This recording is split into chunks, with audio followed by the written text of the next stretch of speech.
Mujaddid Media.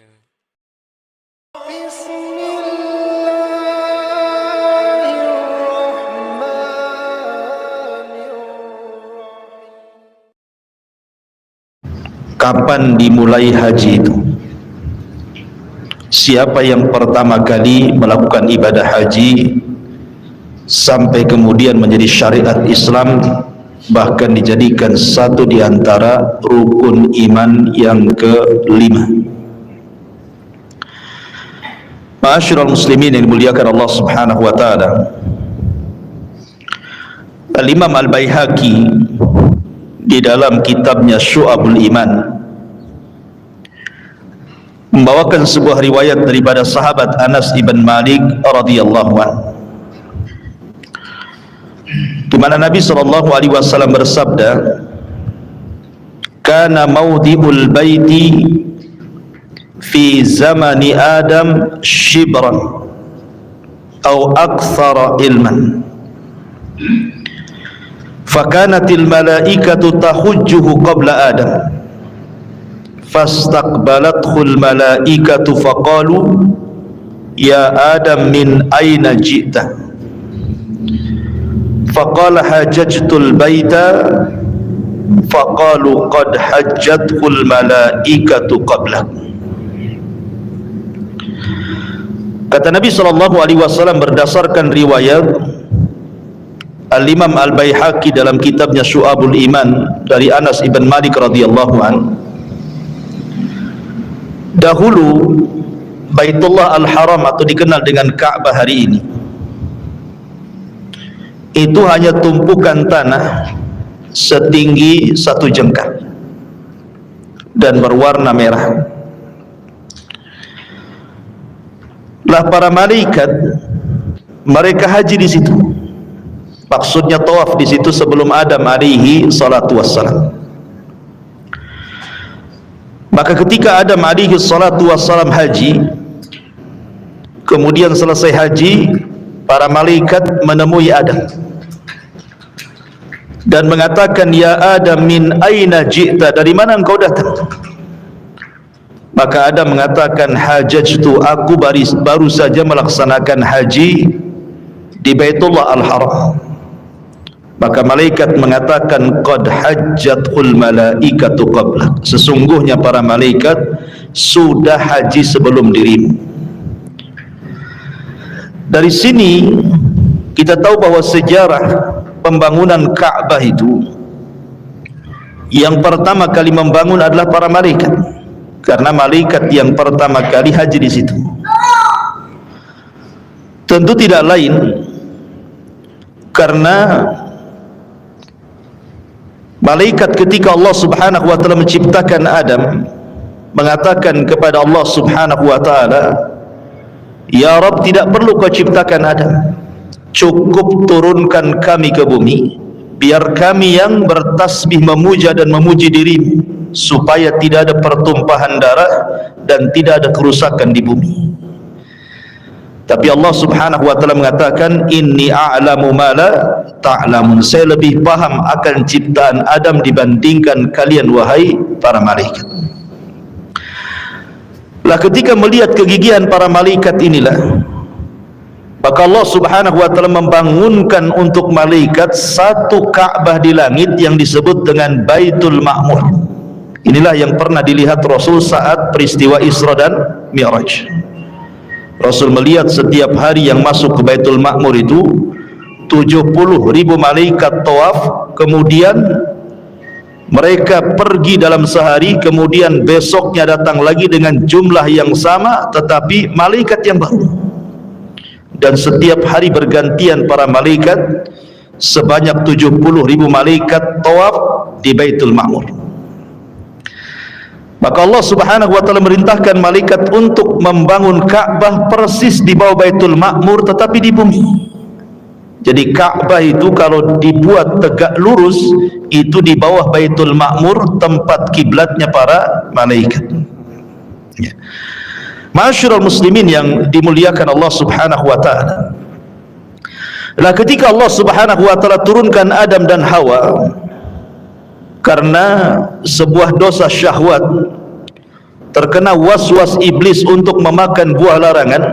Akhirnya Adam pun kemudian memakan buah larangan, dan Allah subhanahu wa ta'ala firmankan dalam Al-Quran, qulnah bitu minha jami'ah, keluarlah kalian, turunlah kalian semuanya wahai Adam, Hawa dan iblis ke bumi. Fa imma ya'tiyannakum minni hudan, kelak kalau aku turunkan petunjukku, kata Allah, faman tabi'a hudaya fala khaufun alaihim walahum yahzanun, maka siapapun yang mengikuti petunjukku, kata Allah, maka mereka tidak akan takut dan tidak akan bersedih hati. Dalam riwayat bahwa Adam kemudian diturunkan di sebuah tempat namanya Sri Lanka di India sana. Kemudian Hawa diturunkan di Jeddah. Kemudian akhirnya Adam dan Hawa pun saling mencari, dan ketika dekat sudah hampir berjumpa, dalam bahasa Arab disebut Muzdalifah, akhirnya kemudian berjumpalah keduanya di tanah yang disebut dengan Arafah. Makanya Arafah disebut Arafah karena diambil dari di mana Adam mengenal Hawa dan Hawa mengenal Adam. Bahasa Arabnya itu araf, mengetahui. Maka tempat itu sampai hari ini kemudian disebut Padang Arafah. Lah ketika Adam alaihi salatu wasallam dan Hawa berjumpa di Arafah, maka Allah subhanahu wa ta'ala ajarkan satu kalimat agar Adam mengucapkannya dalam bentuk tobat kepada Allah subhanahu wa ta'ala. Kalimat itu adalah Rabbana zalamna anfusana wa illam taghfir lana wa tarhamna lanakunanna minal khasirin. Ya Rabb, sesungguhnya kami telah menzalimi diri-diri kami. Kalau engkau tidak mengampuni dosa kami dan tidak merahmati kami, tentu kami termasuk orang yang merugi. Ketika keduanya mengucap kalimat ini, maka Allah katakan fatalaqqa adamu mir rabbihi kalimatin fataba alaihi innahu huwat tawwabur rahim. Ketika Adam mengucapkan kalimat yang diajarkan Allah ini, maka Allah pun kemudian menerima taubatnya, dan Allah adalah Tawwab, zat yang maha penerima taubat dan juga zat yang maha pengasih. Setelah kemudian Adam alaihi salatu wassalam tidak memiliki dosa, maka Adam kemudian bertolak dari Arafah ke mana? Menuju ke Baitullah Al-Haram. Maka disinilah kemudian Adam alaihi salatu wassalam diperintahkan Allah untuk melakukan ibadah haji. Dari sini menunjukkan bahwa Baitullah adalah bumi yang pertama kali Allah diibadahi di situ. Belum ada satu dunia ini tempat yang Allah diibadahi pertama kali oleh manusia kecuali di Ka'bah itu. Disitulah Adam alaihi salatu wassalam dan istrinya tawaf, kemudian beribadah kepada Allah subhanahu wa ta'ala sampai memiliki anak keturunan dan wafat di situ. Saya akan menyebutkan beberapa pendapat para ulama. Pertama, disebutkan oleh Al-Imam Al-Mawardi. Al-Imam Al-Mawardi ini seorang fuqaha Syafi'i. Jadi ulamanya, ahli fikihnya dari madhab Syafi'i, mengatakan bahwa menukilkan pendapat Abdullah ibn Abbas radhiyallahu anhu annahu qala, bahwa dia mengatakan lamma ahbatallahu ta'ala Adam minal jannah ilal ardi, ketika Allah subhanahu wa ta'ala turunkan Adam dari sorga ke bumi, qala lahu, maka Allah berfirman kepada Adam, ya Adam, idhhab fabni li baitan watuf bihi, wahai Adam, buatkan untukku satu rumah ibadah, kata Allah, dan setelah kau buat, tawaflah kau di situ. Wadhkurni, dan ingatlah diriku di sana, kama ra'aital malaikata tasna'u haula arsy, sebagaimana engkau melihat para malaikat melakukan ibadah di sekitar arsy. Maka dari sini bahwa manusia yang pertama kali membangun Ka'bah adalah Adam. Kalau dari kalangan malaikat ya tentu para malaikat kan itu. Kemudian juga disebutkan oleh Imam Al-Mas'udi rahimahullahu ta'ala dalam kitabnya Kitabu Akhbariz Zaman, anna Syith ibn Adam, bahwasanya Nabi Syith putra Adam alaihi salatu wassalam. Nabi Syith ini adalah seorang nabi, nabi kedua setelah Adam sebelum Idris, namanya Syith ibnu Adam alaihi salatu wassalam. Umira bi bina'il baiti, dia diperintahkan untuk membangun al-bait, baitullah. Fabanahu huwa wa waladuhu bil hijarah, maka dia pun membangun dan putranya dengan cara menumpukkan batu-batu di atasnya. Wa umira bil haji wal umrah, maka Syith diperintahkan untuk melaksanakan haji dan umrah. Fakana awal man i'tamar, maka dialah orang yang pertama kali melakukan umrah di permukaan bumi. Jadi kalau yang pertama kali haji adalah Adam alaihi salatu wassalam, dan yang pertama kali umrah siapa? Nabi Allah Syith alaihi salatu wassalam. Ma'asyiral muslimin yang dimuliakan Allah subhanahu wa ta'ala, semua para nabi pernah haji ke Baitullah Al-Haram, kecuali beberapa nabi karena kesibukan mereka menghadapi kaumnya. Dan itu disebutkan dalam beberapa riwayat, di antaranya Urwah, perkataan Urwah Ibn Zubair rahimahullahu ta'ala, sebagaimana dikeluarkan al-Imam Al-Baihaqi dalam sunannya, ma min nabiyyin illa waqad hajjal baita, tidak ada satupun nabi, kata Urwah, kecuali pernah mengunjungi Baitullah Al-Haram untuk haji. Illa ma kana min Hud wa Saleh, kecuali dua nabi, Nabi Allah Hud dan Nabi Allah Saleh. Walaqad hajjahu Nuhun, dan Nuh pernah melaksanakan haji. Falamma kana fil ardi ma kana minal gharaqi asabal baita ma asabal arda, ketika Allah mengirim azab kepada kaum Nuh dengan mengirim tufan dan juga banjir bandang yang sangat besar, dari situlah kemudian termasuk Ka'bah juga tenggelam, mengalami kehancuran. Wa kanat al-bait rabwatan hamra, dan kala itu Baitullah atau Ka'bah itu masih gundukan tanah yang berwarna merah. Fa ba'atsallahu Hudan, maka Allah pun utus Hud, Nabi Allah Hud alaihi salatu wassalam. Fatashaghala bi amri qaumihi hatta qabidahu Allahu ilaihi, tetapi kaumnya menyibukkan Hud alaihi salatu wassalam sampai Hud meninggal dunia. Walam yahujhu hatta mat, dan dia tidak pernah haji sampai dia meninggal. Summa ba'atsallahu Salihan fataqarrara al-amra ma'ahu aidan, kemudian Allah mengutus Nabi Allah Saleh, rupanya nasib Saleh juga sama dengan Hud, disibukkan dengan kaumnya, sehingga Nabi Allah Saleh pun tidak sempat haji. Padahal dua nabi ini nabi Arab ya. Kita tahu bahwa nabi Arab itu ada 4. Pertama, Nabi Allah Hud diutus kepada kaum Ad, Nabi Saleh diutus kepada kaum Thamud, kemudian Nabi Syuaib diutus kepada kaum Madian, dan Nabi kita Muhammad sallallahu alaihi wasallam diutus kepada seluruh manusia, manusia dan jinnya. Artinya sebenarnya Nabi Allah Hud dan juga Saleh itu dekat dengan Ka'bah dibandingkan nabi-nabi Bani Israel. Tetapi karena kesibukan keduanya dengan kaumnya yang ingkar luar biasa kepada dua nabi ini, sehingga Allah tidak takdirkan keduanya berangkat haji. Falamma bawwa'a li Ibrahim makanal baiti hajjahu falam yabqa nabiyyun ba'dahu illa hajjah. Ketika kemudian Allah subhanahu wa ta'ala memerintahkan Ibrahim untuk membangun Ka'bah, maka tidak ada lagi satupun nabi kecuali pernah haji ke Baitullah Al-Haram dan ditutup dengan kenabian Nabi kita Muhammad sallallahu alaihi wasallam. Dari sini menunjukkan tidak ada satupun nabi kecuali haji, kecuali Nabi Allah Hud dan juga Nabi Allah Saleh alaihi salatu wassalam.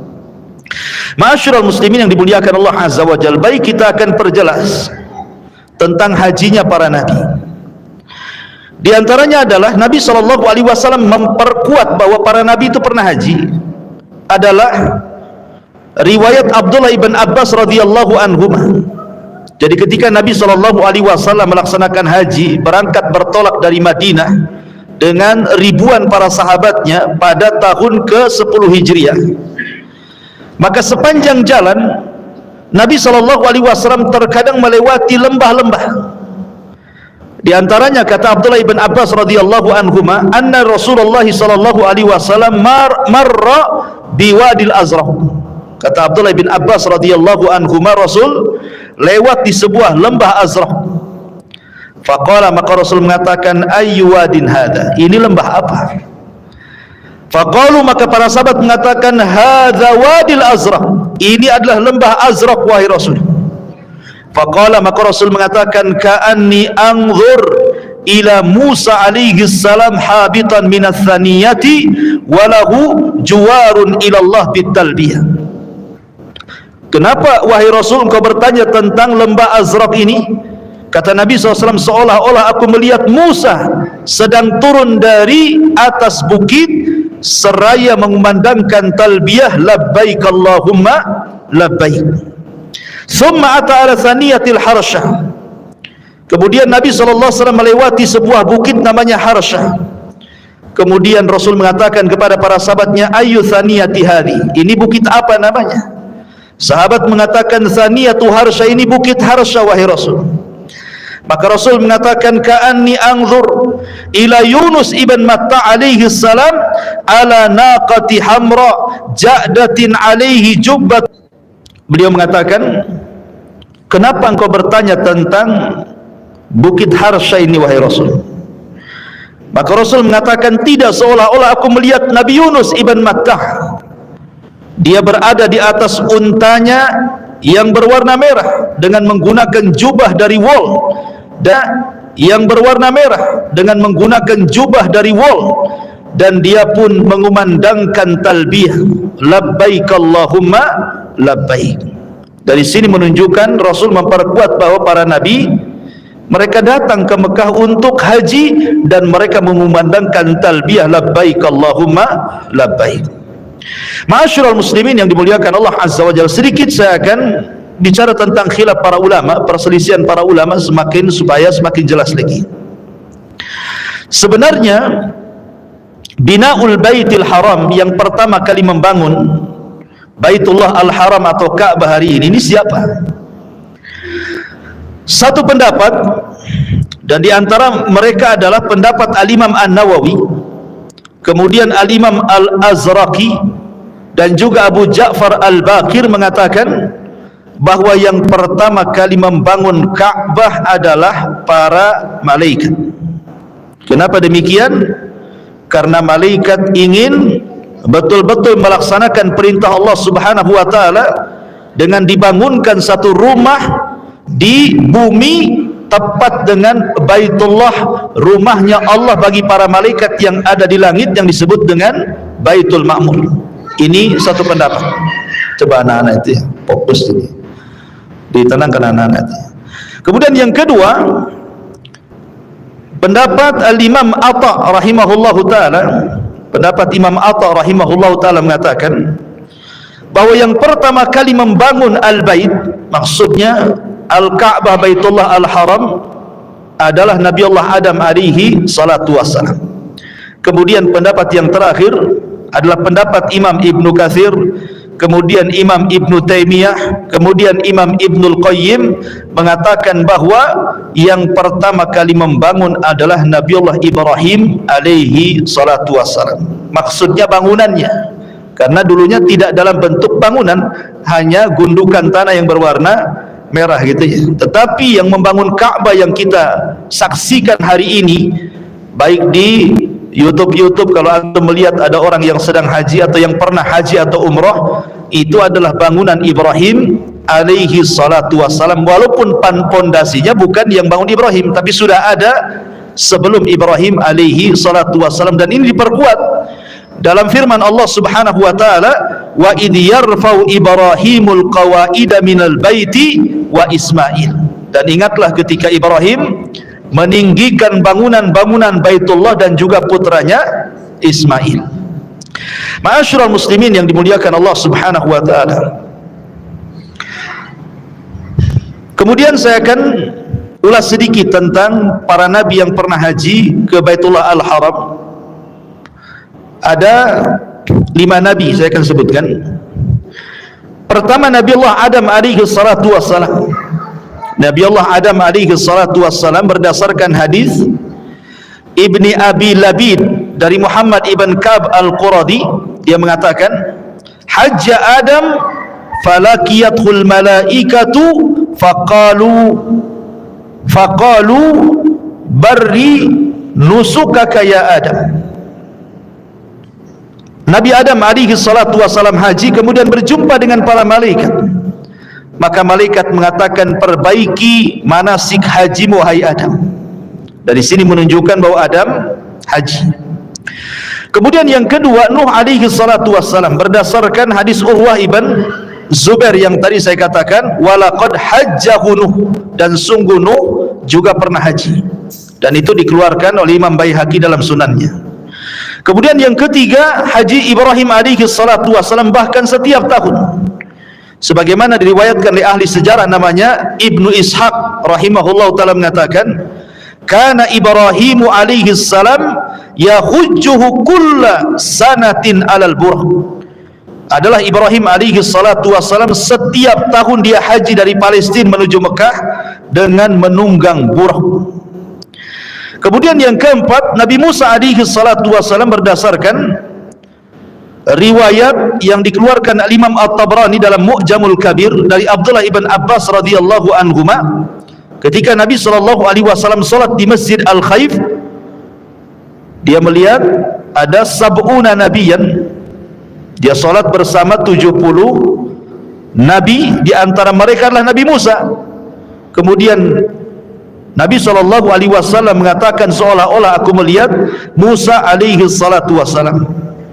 Kemudian dalam riwayat yang tadi saya sebutkan juga seolah-olah Musa turun dari ketinggian kemudian bertalbiyah mengucapkan labbaik Allahumma labbaik. Dan yang kelima, hajinya Isa bin Maryam kapan? Ketika nanti turun di akhir zaman. Nabi SAW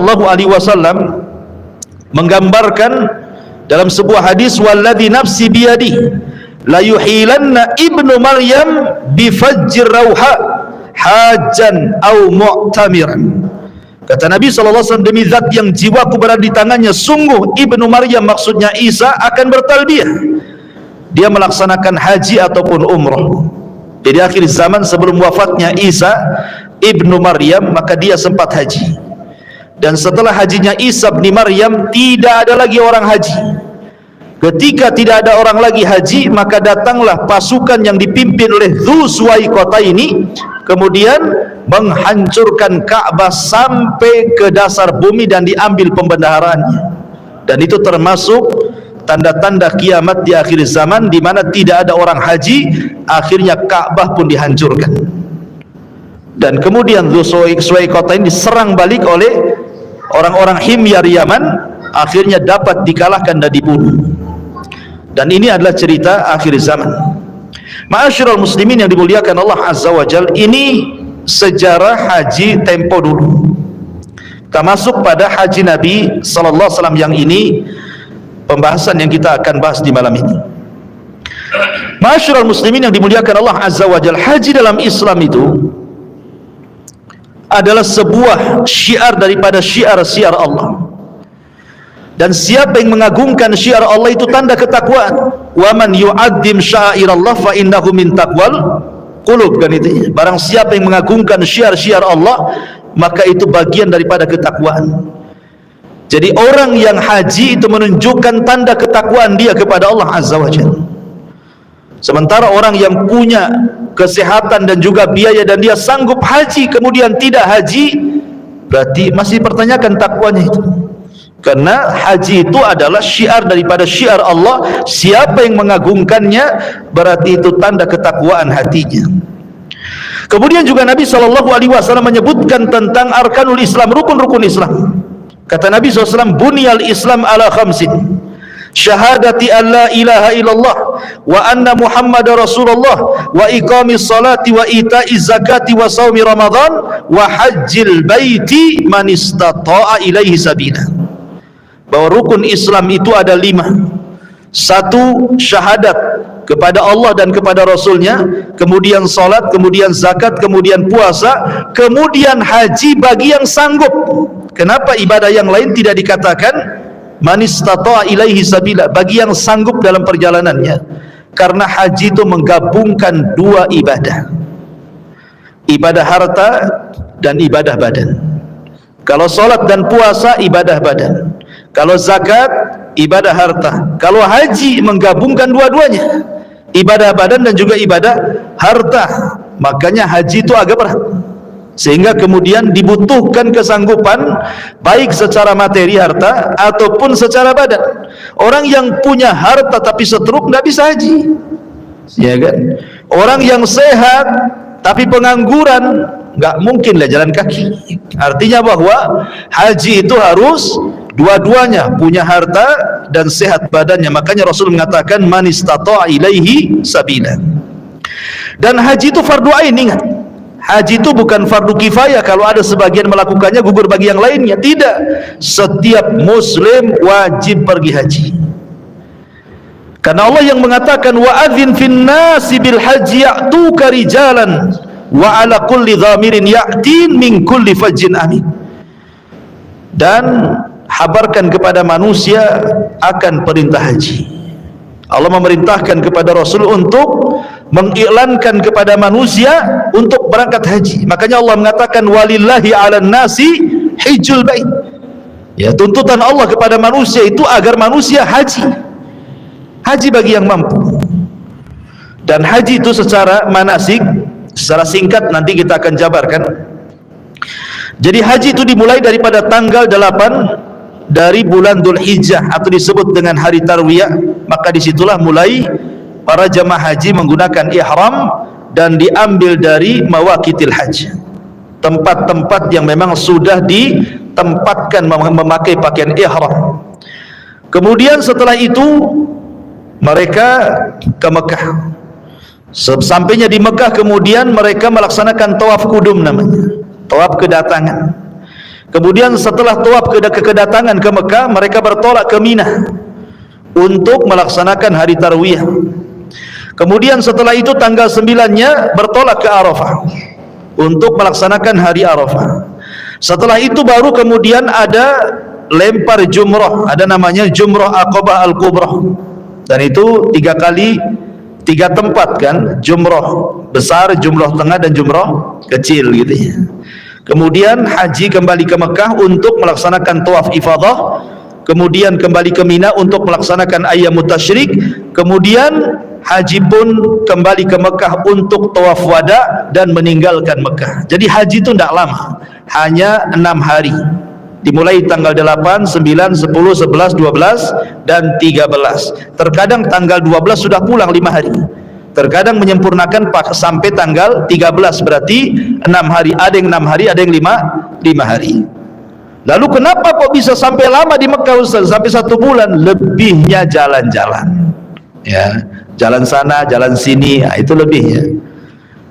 Lebihnya ya tadi ngumpulin air zam-zam, beli jubah, beli tasbih, beli macam-macam ya, untuk oleh-oleh, untuk cerita di kampung ya. Taib, ikhwatu fiddin, muliakan Allah Azza wa Jalla. Bagaimana kisah Nabi haji?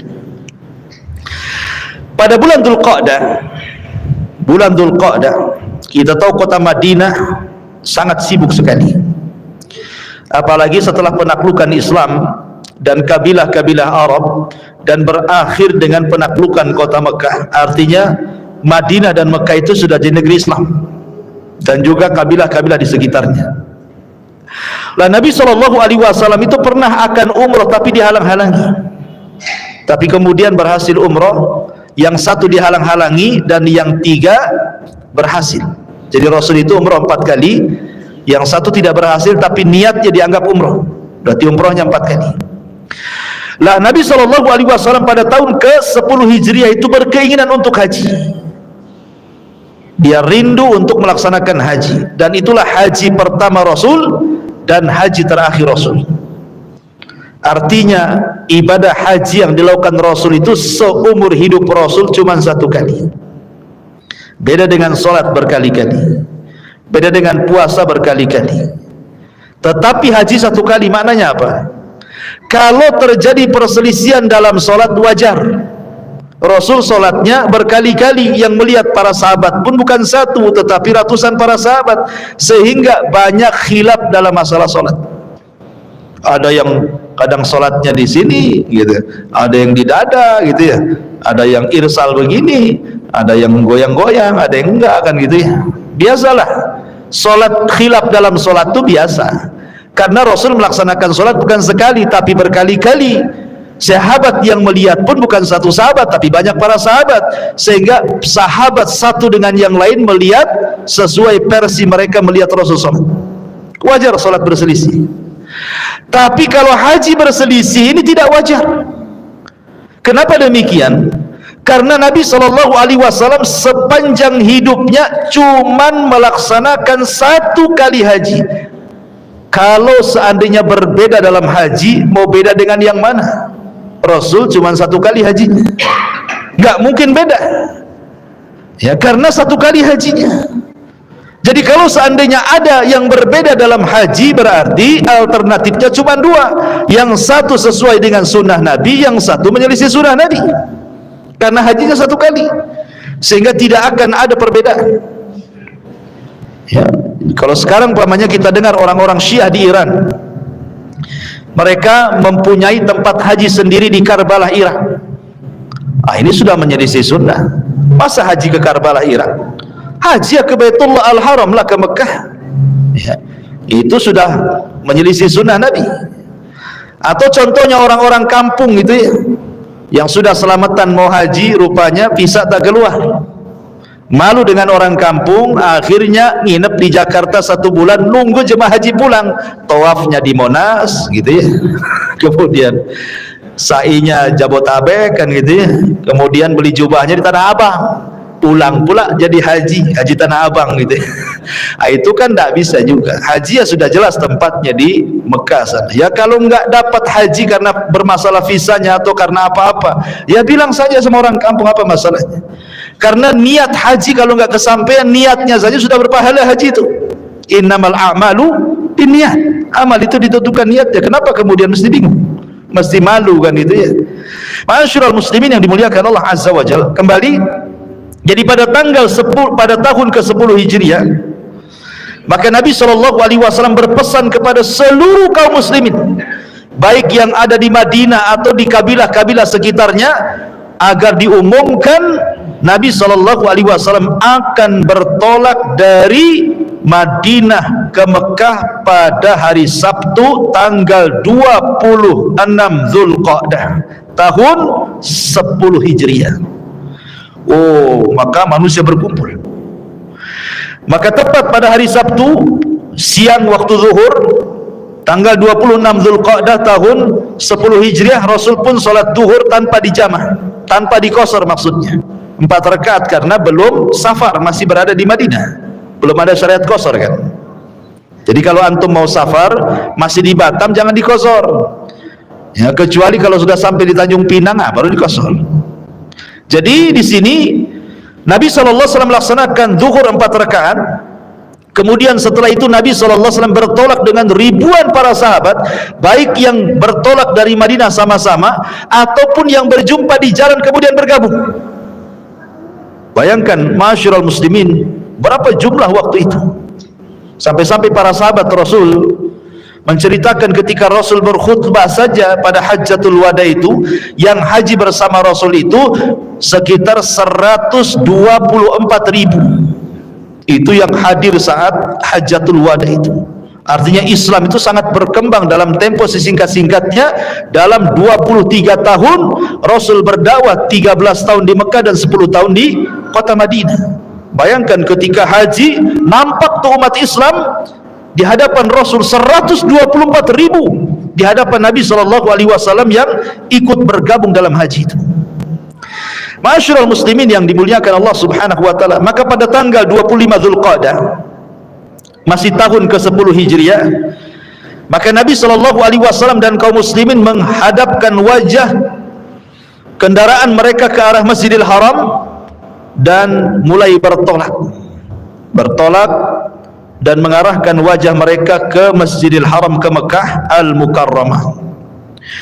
Lah ketika kemudian tiba di sebuah tempat namanya Al-Baida, Rasul sampai di sebuah tempat namanya Al-Baida dengan pakaian yang sama, ya, kendaraan yang sama, kemudian kepala-kepala yang terbuka di bawah sengatan matahari.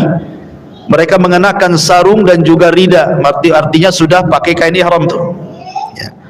Maka Nabi SAW mulai bertalbiyah, labbaik Allahumma labbaik, labbaik la syarika laka labbaik, innal hamda wan ni'mata laka wal mulk la syarika lak.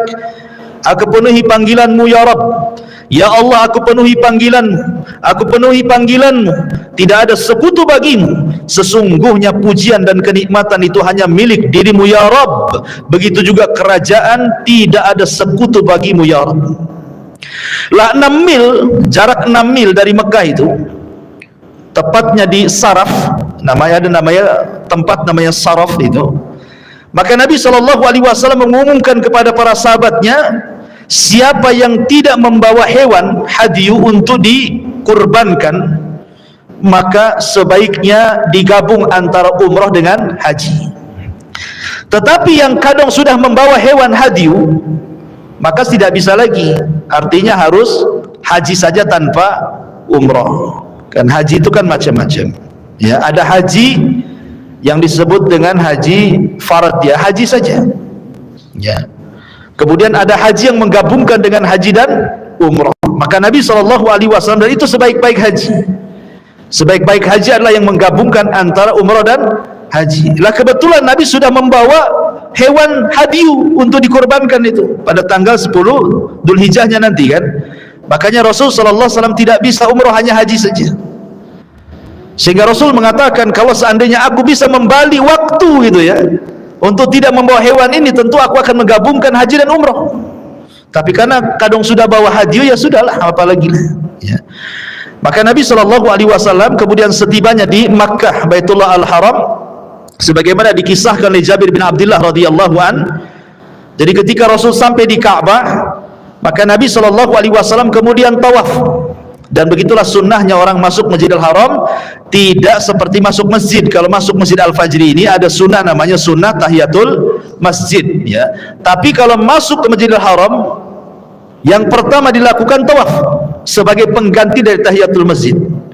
Jadi kalau antum tidak melaksanakan tahiyatul masjid, maka sunnah tawaf, ya. Maka Nabi SAW kemudian tawaf. Maka Rasulullah SAW kemudian membuka sebagian bahunya dan menutup bahunya yang lain. Kemudian di putaran yang pertama lari-lari kecil. Jadi 3 putaran pertama tawaf itu lari-lari kecil. Baru kemudian di putaran sisanya maka jalan biasa. Lah ketika Nabi SAW kemudian memulai tawaf, beliau mencium Hajar Aswad. Jadi memulai tawaf itu dengan cara mencium Hajar Aswad. Kalau tidak bisa, cukup menyentuhnya. Kalau tidak bisa, melambaikan tangan dari jauh, ya. Kemudian tawaf. Kemudian di antara 2 maqam nanti kita disuruh membaca Rabbana atina fid dunya hasanah wa fil akhirati hasanah wa qina adzabannar. Lah setelah itu kemudian Nabi SAW salat di belakang maqam sebelum melaksanakan sa'i. Kemudian Nabi SAW setelah salat di belakang maqam 2 rakaat, kemudian Nabi SAW mulai sa'i dan membaca ayat Innas Safa wal Marwata min syairillah. Sesungguhnya Safa dan Marwah adalah bagian daripada syiar Allah Subhanahu wa taala. Ketika Nabi SAW sampai di Bukit Safa, bukan Bukit Safa di sini Bukit Marwah gitu ya. Maka Nabi SAW berdoa, la ilaha illallah wahdahu la syarikalah, lahul mulku wa lahul hamdu wa huwa ala kulli syai'in qadir, la ilaha illallah wahdah anjaza wa'dah wa nasara 'abdah wa hazamal ahzaba wahdah. Tidak ada sesembahan yang berhak disembah kecuali Allah satu-satunya, tidak ada sekutu baginya, miliknya lah kekuasaan dan kerajaan dan segala pujian, dan di atas segala sesuatu maha kuasa. Tidak ada sesembahan yang berhak disembah kecuali Allah satu-satunya. Dia telah memenuhi janjinya menolong hamba-hambanya dan mengalahkan pasukan yang bersekutu sendirian. Maka setiap kita sampai di Bukit Safa, maka ucapkanlah kalimat ini. Jadi kalau nanti antum umrah gitu ya, maka ini doa yang dibaca, yang dianjurkan oleh Nabi SAW. Kemudian Nabi SAW membaca 3 kali, setelah itu kemudian turun menuju Marwah hingga ketika sampai di sebuah lembah, perut lembah. Sekarang sudah nggak ada lagi perut lembah, tetapi di tengah-tengah Safa dan Marwah sekarang dibuat cahaya di situ, ya, warna hijau. Jadi kalau sudah sampai di situ lari-lari kecil, sampai di sini lari-larinya nanti jalan lagi biasa, gitu ya. Nanti baliknya gitu lagi, kalau sudah sampai lampu hijau lari-lari kecil lagi, kemudian sampai akhir nanti jalan biasa. Nah, begitu ketika sa'i, ya, yang dilakukan Nabi SAW. Akhirnya kemudian Nabi mengatakan bagi yang tidak membawa hadiyu, artinya dia boleh langsung tahallul, mencukur rambutnya dan melepas pakaian ihramnya, menunggu tanggal 8 Dzulhijjah untuk haji. Tapi bagi yang tidak membawa hadiyu, maka dia tidak boleh melepas ihramnya. Akhirnya kemudian Nabi SAW tepat pada tanggal 8 Dzulhijjah, disebut dengan hari Tarwiyah. Inilah setat pertama haji, tanggal 8 Dzulhijjah, atau disebut dengan hari Tarwiyah. Kemana Rasul bertolak? Ke Mina. Jadi pertama kali Rasul bertolak ke Mina, maka Nabi SAW kemudian menaiki kendaraannya, qaswahnya, untanya. Kemudian di Mina Nabi SAW salat duhur, asar, maghrib, isya dan juga subuh. Artinya menginap di situ. Ya, menginap di Mina karena dimulai dari salat duhur sudah di sana. Duhur, asar, maghrib, isya, kemudian subuh. Kemudian beliau tinggal di sana sebentar sampai terbit matahari. Lalu setelah terbit matahari pada tanggal 9-nya baru bertolak ke mana? Ke Arafah. Dan Arafah itulah penentu haji. Kata Rasul, al-hajju Arafah. Haji itu letaknya di Arafah, gitu ya. Lah setelah kemudian Nabi SAW di Arafah, kemudian beliau mendapati sebuah kubah yang sudah dibuatkan oleh para sahabat di sebuah tempat namanya Namirah, ya, sebuah desa dekat Arafah. Kemudian beliau singgah di sana sampai ketika matahari sudah condong ke barat, maka beliau alaihi salatu wassalam minta dibawakan al-quswa, untanya, kendaraannya, lalu disiapkan untuk beliau kemudian menuju perut lembah dan berkhutbah. Ini yang disebut dengan khutbah Arafah namanya, khutbah Arafah. Makanya kalau orang sedang wukuf nanti banyak ada orang yang sedang ceramah itu ya. Maka Nabi SAW berkhutbah. Inilah yang kemudian dikenal khutbah Hajjatil Wada, khutbah perpisahan Nabi SAW yang syarat dengan pelajaran. Di situ terkandung tauhid, di situ terkandung akhlak, di situ terkandung ibadah. Pokoknya dalam khutbah ini betul-betul, karena waktu singkat, tentu Nabi SAW tidak memilih tema sembarangan. Nabi akan memilih tema-tema penting dalam khutbah ini karena waktunya singkat. Ya. Dan itu dibukukan khutbah Nabi SAW. Apa saja yang dikhutbahkan Nabi SAW? Setelah Nabi SAW membacakan pujian bagi Allah, alhamdulillah, nahmaduhu wa nasta'inuhu wa nastaghfiruh wa natubu ilaihi wa na'udzu billahi min syururi anfusina wa min sayyiati a'malina, man yahdihillah fala mudhillalah wa man yudlil fala hadiyalah. Asyhadu an la ilaha illallah wahdahu rabbil la syarikalah wa anna muhammadan abduhu wa rasuluh. Kemudian Rasul mengatakan, usikum ibadallah bitaqwallah wa ahussukum ala ta'atihi wastaftih billadhi huwa khair, amma ba'du. Kata Nabi SAW setelah membaca pujian-pujian bagi Allah, kemudian salawat atas dirinya, kata Rasulullah, aku wasiatkan wahai hamba-hamba Allah agar berpegang dengan takwa, dan aku sarankan kepada kalian untuk di atas ketaatan, dan bukalah setiap hari dengan kebaikan. Kemudian kata Nabi SAW, ayyuhan nas isma'u minni wa'qilu fa inni la adri la'alli la alqakum ba'da ami hadha fi mawqifi hadha abada. Kata Nabi SAW, wahai manusia, dengarkan ucapanku, tolong pegang, karena boleh jadi, kata Nabi SAW, setelah aku berdiri di sini, boleh jadi ini tahun terakhir kalian berjumpa dengan aku, boleh jadi ini tempat terakhir kalian berjumpa dengan aku. Maknanya seolah-olah Nabi SAW akan berpisah dengan para sahabatnya. Maka sebab inilah hajinya disebut Hajjatul Wada, Haji perpisahan. Karena Rasul sallallahu alaihi wasallam menyampaikan sebuah perpisahan di sini. Kata Nabi sallallahu alaihi wasallam, boleh jadi ini terakhir aku berjumpa dengan kalian di tempat berdiriku ini. Oleh karena itulah dengarkan wahai manusia khutbahku. Kemudian kata Nabi sallallahu alaihi wasallam, ayyuhan nas, wahai manusia, inna dima'akum wa amwalakum wa a'radakum alaikum haramun ila an talqaw rabbakum ka hurmati yaumikum hadha fi syahrikum hadha fi baladikum hadha innakum satalqawna rabbakum fas'alukum an a'malikum wa qad balagtum. Kata Nabi SAW, ingatlah darah-darah kalian, harta-harta kalian, kehormatan kalian haram, tidak boleh ditumpahkan sampai kalian menghadap Rabb kalian seperti haramnya hari ini, seperti sucinya hari ini, maksudnya hari Arafah, seperti sucinya bulan ini, maksudnya bulan Dzulhijjah, seperti sucinya negeri ini, maksudnya negeri Mekah. Dan kalian akan berjumpa dengan Rabb kalian, dan Rabb kalian akan bertanya soal amalan kalian, dan katakanlah aku sudah menyampaikan semuanya kepada kalian. Rasul mengingatkan 3 perkara yang sangat penting: soal darah, soal harta, dan soal kehormatan. Ingat, soal darah ini masalah penting.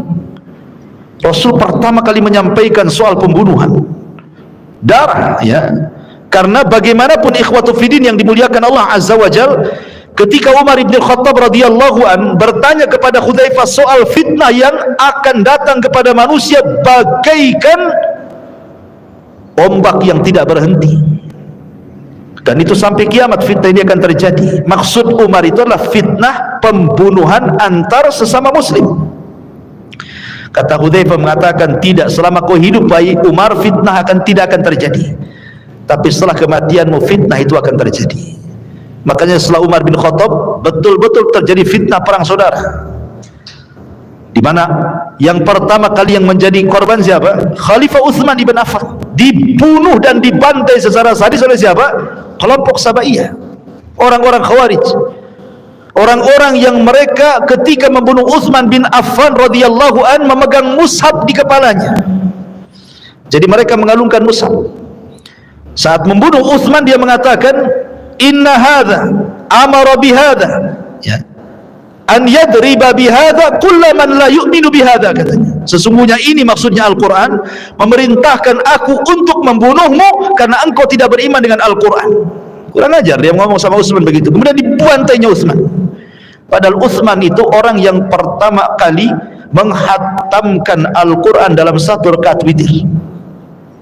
Coba bayangkan, tidak ada sahabat yang pernah melakukan dalam 1 rakaat witir menghatamkan Quran kecuali Utsman bin Affan radhiyallahu anhu. Makanya dikenal dengan bacaan Qurannya. Dibilang sama Khawarij bahwa Utsman tidak beriman dengan Quran sehingga harus dibunuh berdasarkan Quran. Ya kan? Ini pertama kali pembunuhan. Baru setelah itu terjadi perang antara Muawiyah dengan Ali, antara pasukan Aisyah, Zubair dan juga Tolha melawan pasukan Ali yang disebut dengan perang Jamal. Kemudian setelah itu antara Muawiyah dan Ali disebut perang Siffin. Kemudian setelah itu perang antara Khawarij, antara Ali dan Khawarij yang disebut dengan perang Nahrawan. Kemudian terus peperangan ini akan terjadi, bahkan pembunuhan sesama muslim akan terjadi setiap zaman, apalagi hari ini. Persis yang disabdakan Rasul, orang yang membunuh tidak tahu alasan kenapa dia membunuh, dan orang yang dibunuh lebih bingung kenapa bisa dibunuh. Ya, stres orang sekarang bunuh-bunuhan itu. Gara-gara parkir bunuh-bunuhan, kan itu ya. Gara-gara utang 200.000 bunuh gitu. Gara-gara rebutan waris bunuh, tersinggung sedikit bunuh. Udah main bunuh aja sekarang ini. Ya. Kemudian istri sakit hati suami selingkuh bunuh. Hati-hati antum. Ya. Masyarul muslimin yang dimuliakan Allah Azza wa Jalla. Jadi sekarang ini mudah sekali pembunuhan ini. Makanya diingatkan oleh Nabi SAW soal urusan darah. Karena urusan darah ini luar biasa dalam Islam ini. Ya.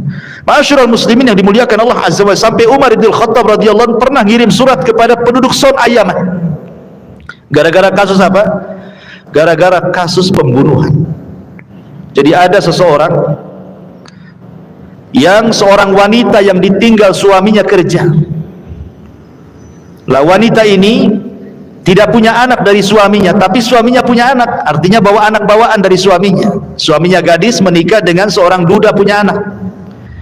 Akhirnya oleh dudanya ini ditinggal kerja, kesepian wanita ini, akhirnya selingkuh dengan tetangganya.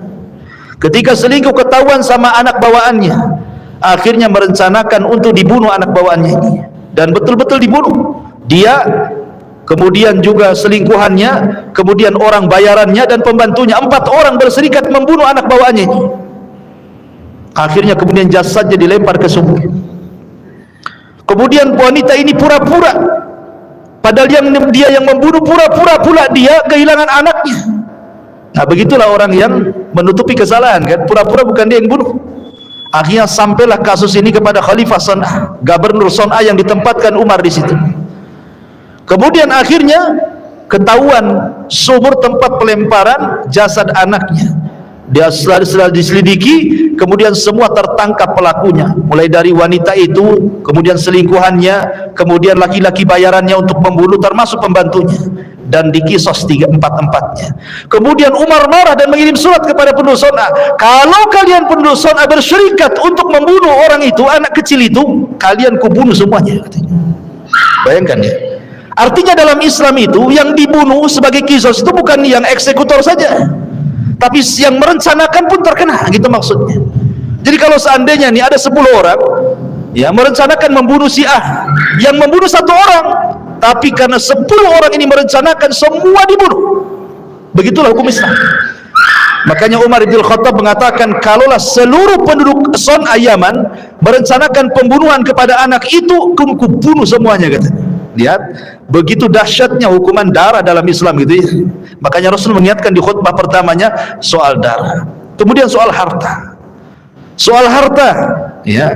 Karena harta ini penting, betapa banyak orang-orang yang kemudian mengambil hak orang lain, baik disengaja atau tidak disengaja, dan kebanyakan disengaja. Seperti apa? Seperti para pedagang, ngurang-ngurang takaran, ngurang-ngurang timbangan, ngurang-ngurang meteran, itu kan ngambil hak orang tuh. Harusnya 1 kilo dikurangi setengah on, kan itu. Jadi 1 kilo kurang setengah on jadinya, kan. Harusnya kain 1 meter dikurangi 1 senti, jadi 90 senti jadi, kan itu ya. Ngambil hak orang lain, kan itu. Sama dengan merampok, tetapi seolah-olah dia sedang berjual beli. Apalagi sekarang ini ada timbangan, ingat ya, ada timbangan, bukan timbangan kayak dulu. Sekarang ini pakai elektrik, kan gitu ya. Ada angkanya, taruh buah-buahan itu, angkanya keluar semua situ. Nah, itu lebih teliti lagi harusnya. Ya, harus lebih teliti, karena kadang-kadang nih ini barang baru diletak nih, ini masih jalan, udah diambil sekian, katanya. Subhanallah, kan. Ini ngambil, itu yang paling mudah contohnya ngambil hak orang itu kayak gitu, coba. Ya kalau yang merampok, yang maling, yang copet itu udah karuan lah, kan gitu. Nah, ini kan yang jelas-jelas yang hidup di pasar itu. Ya. Makanya Rasul mengingatkan soal harta, nggak boleh kalau sudah mengucapkan 2 kalimat syahadat, nggak boleh diambil haknya. Harta dia. Ya. Kemudian yang ketiga soal kehormatan, ini yang paling banyak di masyarakat. Ya, orang yang menggibah saudaranya, mencaci maki saudaranya, merendahkan, menghina, takabur, dan begitu seterusnya. Ini 3 perkara ini banyak di masyarakat. Makanya Rasul ingatkan 3 perkara di awal khutbahnya. Kemudian yang kedua kata Nabi SAW, ayyuhan nas, wahai manusia, inna rabbakum wahid, ala la fadla li arabiyyin ala a'jamiyyin wala li a'jamiyyin ala arabiyyin wala li ahmar ala aswad wala li aswad ala al-ahmar illa bi taqwallah inna akramakum indallahi atqakum. Wahai manusia, Rabb kalian itu satu.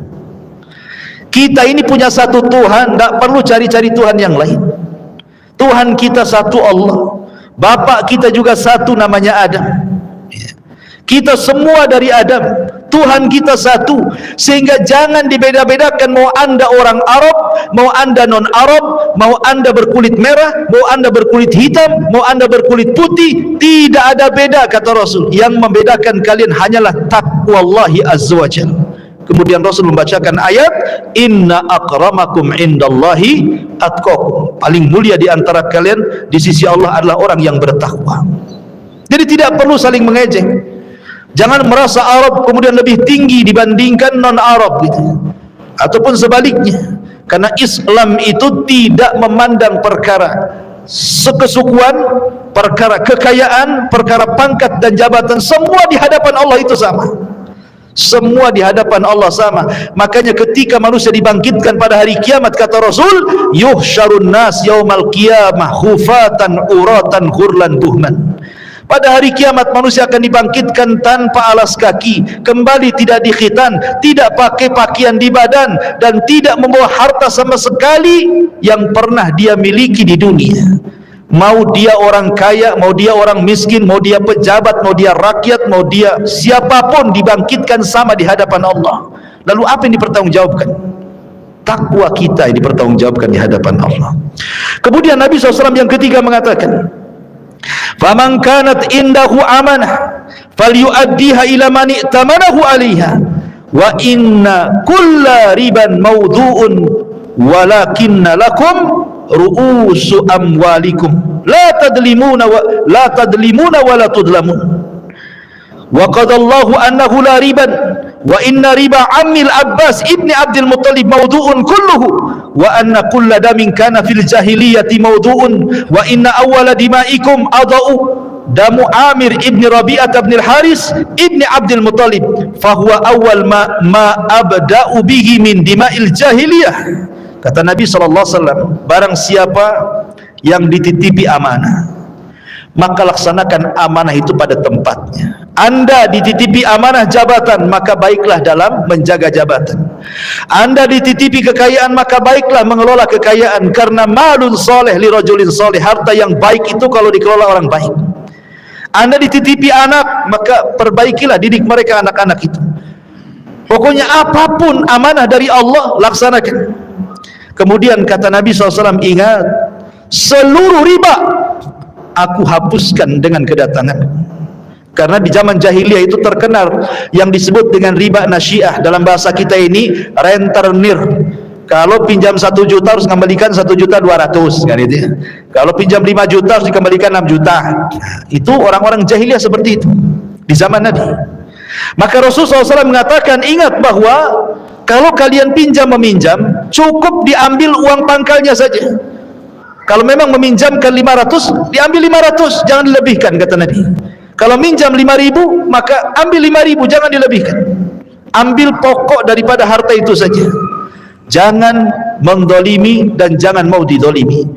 Karena Allah Subhanahu wa ta'ala sudah memutuskan bahwa riba dihapuskan, termasuk riba keluargaku sendiri, kata Rasul, ribanya Abbas ibn Abdul Muttalib, semua ku hapuskan, tidak ada riba. Kenapa Rasul sangat keras masalah riba? Karena riba ini dosanya lebih besar 1 dirham uang riba yang antum makan, lebih besar dosanya dibandingkan 36 berzina dengan wanita pelacur. 1 riba, 1 dirham uang riba itu lebih besar dosanya dibandingkan 36 kali berzina dengan wanita pelacur. Naudzubillah. Sementara riba zaman sekarang ini sudah menyebar di mana-mana. Di tiang listrik ada riba, di pohon mangga ada riba, di pagar rumah ada riba. Silahkan pinjam dengan bunga kecil katanya, tempel di tiang listrik ya, tempel di pagar, tempel di pohon pisang. Jadi semua ada riba. Pohon pisang ada riba, pohon mangga ada riba, di pagar ada riba, semua di riba. Di masjid pun di temboknya ada riba. Silahkan ya pinjam dengan bunga sedikit, syaratnya KTP saja kan. Subhanallah kan. Memang riba di luar biasa ya. Makanya dari 14 abad yang silam Rasul sudah wanti-wanti soal riba ini. Kemudian juga kata Nabi SAW, dan juga soal urusan darah. Maksudnya dendam kesumat ala jahiliyah, aku hapuskan.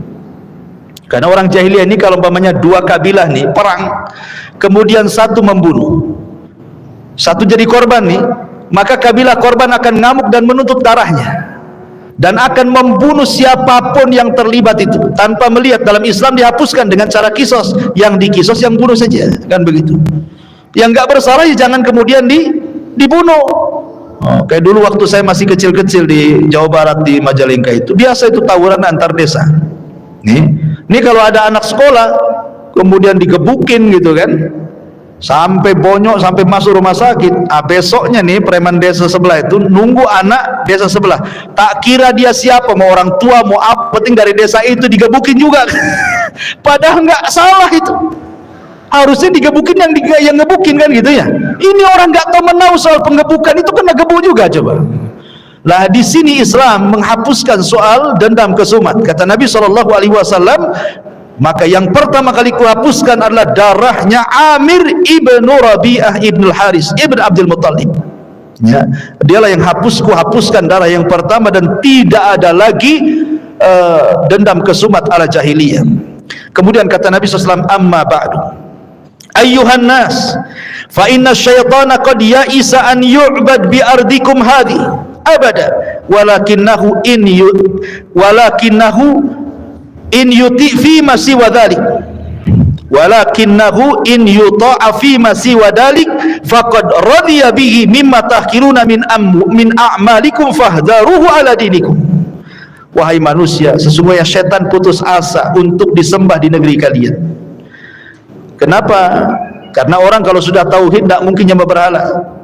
Orang kalau sudah muslim tidak mungkin datang lagi ke berhala, kan begitu. Jadi setan putus asa untuk supaya disembah lagi kayak dulu ya. Tapi setan itu punya perangkap dengan cara apa? Tapi setan suka kalau ditaati selain daripada itu. Dengan cara apa? Mimma tahkiruna min a'malikum, di mana kalian meremehkan amalan-amalan yang diperintahkan kepada kalian. Mulai meremehkan amalan-amalan sunnah gitu ya. Mulai meremehkan salam kalau ketemu.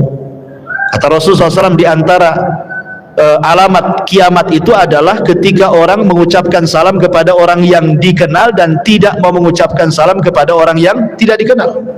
Padahal mengucapkan salam itu kepada yang dikenal atau kepada yang tidak dikenal, selama zahirnya nampak dia muslim kan. Nampak nih lewat pakai peci, ini muslim nih. Nampak pakai sarung, muslim. Ucapkannya salam, assalamualaikum. Soal dia balas atau urusan dia balas nggak balas, yang jelas kalau tidak dibalas dia dosa, karena mengucapkan salam sunnah menjawabnya wajib. Kan itu. Ini aneh gitu ya. Kalau seandainya ada orang lewat kemudian kita ucapkan salam, assalamualaikum, malah dia dekat kepada kita. Pak, kita kenal di mana Pak? Katanya, lah kok bilang gitu, kenal di mana? Saya sedang melaksanakan sunnah, kan gitu. Malah ditanya kenal di mana, katanya kan. Itu karena dia tidak paham ya, bahwa mulai dari yang kecil-kecil salam sudah ditinggalkan, ya kan. Mulai kemudian ke masalah-masalah sunnah, puasa, sholat, sedekah, mulai ditinggalkan. Akhirnya dari perkara sunnah merembet ke yang wajib.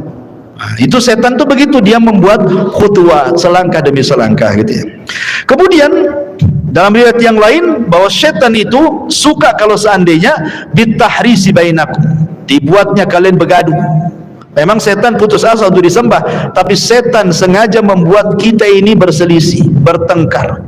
Ya, satu masjid pengurusnya bertengkar, rebutan posisi gitu ya. Satu yayasan juga sama, rebutan yayasan kan itu. Itu jelas-jelas di bidang dakwah. Apalagi cerita partai, itu urusan dunia, jelas itu pertengkarnya. Ya, jadi urusan agama saya bisa bertengkar, apalagi urusan dunia kan. Itulah setan kadang-kadang. Kemudian Rasul mengatakan, ingatlah, la tarji'u ba'di kuffaran yadribu ba'dukum riqaba ba'din. Hati-hati, jangan kembali kepada kekufuran setelahku sehingga kalian saling membunuh dengan sebagian yang lainnya. Kemudian kata Rasul, ya ayuhan nas, wahai manusia, inna zamana qad istadara ka hay'ati yauma khalaqas samawati wal ard. Kemudian Rasul membacakan, inna iddatash syuhuri indallahi 12 syahran fi kitabillah ila akhiril ayah, sampai kepada minha arba'atun hurum salasatun mutawaliyatun dzulqa'dah wa dzulhijjah wal muharram war rajabul mudhar bainal jumadi wa sya'ban. Kata Nabi SAW, ingatlah bahwa zaman itu berputar. Ketika Allah menciptakan langit dan bumi, bilangan bulan itu 12. Dari 12 bulan itu ada 4 bulan yang disebut bulan suci. Kemudian Rasul menyebutnya, yang pertama Dzulqa'dah, kedua Dzulhijjah, ketiga Muharram, dan yang keempat bulan Rajab, di antara bulan Sya'ban dan bulan Jumadil akhir. Taib. Kemudian Nabi mengatakan, amma ba'du ayyuhan nas. Mulai Rasul mengingatkan soal keluarga. Ingat, Nabi mulai mengingatkan soal keluarga. Kenapa? Karena ingat bahwa terbentuknya masyarakat yang baik itu dimulai dari keluarga yang baik. Kalau keluarga baik, insya Allah masyarakatnya baik. Tapi kalau keluarga tidak baik, masyarakatnya tidak akan baik. Karena masyarakat itu muncul dari keluarga. Bangsa yang baik itu kalau masyarakatnya baik, dan masyarakat yang baik kalau keluarganya baik. Maka Rasul mulai dari yang kecil, karena keluarga itu miniatur negara masalahnya. Apa kata Nabi SAW? Ayyuhan nas, inna linisaikum alaikum haqqa walakum alaihinna haq. Ingat, masing-masing kalian punya hak, wahai suami istri. Istri punya tuntutan kepada kalian, kalian pun suami punya tuntutan kepada istri. Apa tuntutannya? Kemudian Rasul mengatakan, lakum alaihinna alla yuti'na furushakum ghairakum wala yudkhilanna ahadan takrahunahu buyutakum wala ya'tina bifahishatin fa in fa'alna fa innallaha qad adina lakum an tahjuruhunna fil madaji wa tadribuhunna darban ghaira mubarrihin fa in intahayna falahunna rizquhunna wa kiswatuhunna bil ma'ruf wastawsu binisa'i khaira fa innahunna indakum awanun la yamlikuna li anfusihim syai'a wa innakum innama akhadtumuhunna bi amanatillah wastahlaltum furujahunna bi kalimatillah fa'kilu. Ya, kata Nabi SAW, ingatlah hak kalian kepada wanita-wanita kalian. Jangan sampai kemudian mereka, para wanita itu, para istri-istri itu, memasukkan orang yang tidak disukai suami. Siapapun tidak boleh, mau laki-laki mau perempuan, jangan dimasukkan ke rumah kalau tanpa izin suami. Karena kebanyakan istri-istri zaman sekarang ini kan, suami pergi kerja dari pagi, dia tahu pulang sore kan gitu ya. Oh, hura-hura tuh sama tetangganya, masak-masak ini itu, pulang udah habis semua bumbunya. Gitu. Jadi harus izin dulu. Ini yang jelas-jelas tidak ada hubungan dengan selingkuh, apalagi memasukkan laki-laki ke dalam. Karena di zaman sekarang ini pasar itu makin dekat. Sekarang main COD saja. Jangan masukkan orang-orang yang sedang ngantar barang itu kecuali di depan pintu saja. Ya. Jangan Pak suruh masuk, bahaya. Ya. Nanti cocok bayar, tak cocok viral nanti kan. Nggak bisa, kalau nggak ada suami ya cukup di pintu saja. Ya. Jadi harus begitu, jangan memasukkan, karena itu namanya kerajaan suami. Rumah itu kerajaan suami, tetap harus izin sama suami. Bang, boleh nggak ini saya bawa kawan ke rumah, kan gitu. Ya. Kemudian kata Nabi SAW, dan jangan pula wanita itu an ya'tina bi fahishatin, melakukan sebuah fahisyah, perselingkuhan. Dalam bahasa Quran itu disebut nusus.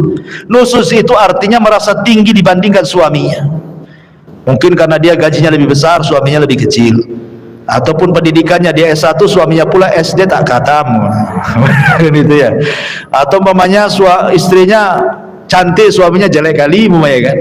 Jadi akhirnya dia tarafu, mengangkat dirinya di hadapan suaminya, suka teriak-teriak, merintah-merintah, nyuruh-nyuruh. Emang siapa dia kan itu? Sehebat apapun wanita di rumah itu, tetap Anda istri. Jangan tonjolkan titel di rumah itu, ya. Tapi tunjukkan Anda ini istri, tunduk pada suami, itu saja. Setelah tunduk kepada Allah. Ya. Makanya kemudian kalau seandainya istri itu melakukan perkara-perkara seperti itu, apa kewajiban suami? Pertama, nasihati. Suami jangan diam saja. Kalau istri berbuat maksiat, jangan diam saja. Istri ini sedang gibah sama kawannya, atau datang cerita gibahnya sama antum, antum kasih nasihat, jangan lagi ngobrol sama dia. Kalau enggak, jangan ngobrol sama dia lagi. Kalau gibah cepat balik, kan gitu. Jangan pula antum yang mancing gibah. Ngomong apa tetangga tadi sama kamu? Oh begini. Asik juga, apalagi dia. Ini mancing dia ngomongin gibah. Jangan pula antum pancing dia. Antum larang, dan tidak perlu tahu topiknya seperti apa. Ya, karena mendengarkan ghibah itu sama dengan dosa ghibah, ikhwan. Ya. Jadi ma'asyiral muslimin yang dimuliakan Allah Azza wa Jalla, nasihati.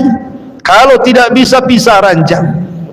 Pisah ranjang, karena wanita yang berakal itu kalau dipisah ranjang sakit hati, merasa merana, dicuekin sama suaminya. Itu kalau berakal. Cuma wanita di zaman sekarang ini jarang, sedikit akalnya. Ya kan, suaminya munggungi, nggak peduli amat gitu. Kalau bisa, bang tidur di sofa sana aja, ngapain mbak di sini gitu. Diusirnya suami. Bahkan kalau malam telat, kunci pintunya, ya kan, jendelanya di pintu, sampai ventilasinya ditutup koran. Nggak boleh suaminya masuk gitu. Intinya bahwa kalau tidak bisa, pisah ranjang. Kalau tidak bisa juga, kata Nabi SAW, maka boleh memukul tanpa ada bekas, pukul dengan bantal gitu ya. Jangan gagang sapu, kasihan. Artinya pukul itu hanya sekedar formalitas bahwa suami sudah di atas puncak kemarahan. artinya sudah nggak bisa lagi dilangsungkan pernikahan. Jadi suami sudah berhak menceraikan kalau setelah memukul tuh, ya. Kalau masih tetap ingin diupayakan, maka boleh yang keempat dengan cara didamaikan, kirim keluarga suami, kirim keluarga istri, berdamai. Kalau ada jalan keluar, alhamdulillah. Kalau tidak ada, ya sudah, moga jodohnya. Tetapi kata Nabi SAW, kalau seandainya sudah akur dan istri sudah minta maaf, maka kalian tetap wajib memberikan rizki kepada mereka, memberikan pakaian kepada mereka. Maknanya di sini, kalau seorang wanita kemudian nusus, melakukan kekerasan dalam rumah tangga dengan menyombongkan, nggak apa-apa, antum nggak kasih duit, nggak apa-apa, ya, sampai dia kemudian kembali kepada kodratnya selaku istri, ya. Karena karena imbalan daripada istri itu melaksanakan hak, makanya kita kasih uang belanja, kasih pakaian yang sopan gitu ya, kasih tempat tinggal kan. Kalau mereka tidak melaksanakan itu, maka kita boleh menghentikan tuh, ya. Saya nggak kasih bulan ini, kenapa? Kau kurang ajar sama aku, nah kalau bulan depan kau bagi, aku kasih. Nah, gitu maksudnya, ya. Karena di sini Rasul yang mengatakan, fa inin tahaina, kalau mereka tobat, si istri ini tobat, falahunna rizquhunna wa qiswatuna, maka kembali kau kasih rizki mereka, kasih pakaian mereka lagi dengan baik. Maknanya kalau tidak tobat, tidak perlu lagi, gitu maksudnya, ya. Masalahnya istri tahu di mana nyimpan uang antum. Gitu ya. Baik. Kemudian Nabi SAW mengatakan, wa innakum innama akhadtumuhunna bi amanatillah wastahlaltum furujahunna bi kalimatillahi faqilu. Engkau mengambil istri kalian itu dengan amanah dari Allah, dan kau halalkan kemaluan istri itu dengan kalimat-kalimat yang Allah ajarkan kepada kita. Artinya, jangan sampai mengambil anak orang yang dulunya di rumah dia punya kamar yang bagus, dikasih makan yang layak oleh bapaknya, disekolahkan yang layak, tiba-tiba antum ambil, dipindah ke rumah antum, makan mie goreng hari-hari kan itu, padahal di rumahnya macam-macam makanan, ya, pakaian pun tidak dia dibelikan, bakhil antum sama dia, nggak layak minum, nggak layak makan, nggak layak pakaian, nggak layak. Jangan seperti itu maksudnya. Antum ngambil dia, antum tidak membesarkan dia. Apa antum besarkan istri antum dari orok sampai dia dewasa? Tidak, yang membesarkan orang tuanya, sampai disekolahkan sama orang tuanya. Tiba-tiba antum ambil, antum hinakan dia, kan kurang ajar antum namanya. Gitu maksudnya ya. Jadi satu sisi pun hargai wanita. Makanya Rasul mengatakan, fastausu binisa'i khairan. Maka aku wasiatkan kepada kalian, berbuat baiklah kepada istri-istri kalian. Kemudian Rasul mengatakan, qad taraktu fikum ma in i'tasamtum bihi falan tadillu abada. Kitab Allah wa sunnati. Aku tinggalkan kepada kalian dua perkara. Kalau kalian berpegang, kalian tidak akan sesat selamanya, Al-Quran dan juga sunnahku. Kemudian yang terakhir kata Rasul, ayyuhan nas kuli, ayyuhan nas, wahai manusia, innamal mu'minuna ikhwah, seorang mukmin dengan mukmin yang lain bersaudara. Fala yahillu limri'in malu akhihi illa anti binafsi, tidak boleh mengambil harta saudaranya muslim kecuali atas kerelaannya, ya. Hal ballagtu Allahumma syhad, bukankah aku sudah sampaikan ini wasiat kepada kalian? Maka sahabat mengatakan, tentu wahai Rasul. Maka Rasul mengisyaratkan jarinya, ya Allah saksikan aku sudah menyampaikan semuanya, aku sudah menyampaikan semuanya. Maka setelah Nabi SAW berkhutbah di Padang Arafah, kemudian Rasul menuju tempat wukuf dan membiarkan perut untanya menyentuh pasir, sementara gunung Musyah di hadapan beliau. Beliau tetap dalam keadaan wukuf hingga terbenam matahari. Setelah itu beliau membonceng Usamah dan bertolak. Kepala beliau menunduk sampai menyentuh punggung Quswa. Beliau berkata kepada jamaah haji, perlahan-lahan wahai manusia. Lah sesampainya di Muzdalifah, kemudian beliau salat maghrib, kemudian isya dengan 1 kali azan dan 2 kali qomat, tanpa mengerjakan salat selain itu. Setelah itu beliau berbaring sampai terbit fajar, lalu salat subuh di Muzdalifah, mabit menginap di Muzdalifah. Kemudian setelah itu beliau menaiki Al-Quswa dan menuju Masy'aril Haram, lalu bertakbir, bertahlil gitu ya. Kemudian beliau tetap dalam keadaan wukuf sampai betul-betul tanah terang. Sebelum matahari terbit, beliau berangkat sambil membonceng Al-Fadl ibn Abbas, yang ketika itu datang rombongan perempuan, ya. Fadl ini sempat tergoda dengan wanita-wanita itu. Maka Rasul kemudian pipinya diarahkan ke sini, jangan kau lihat, katanya. Belok lagi kata Rasul, jangan kau lihat.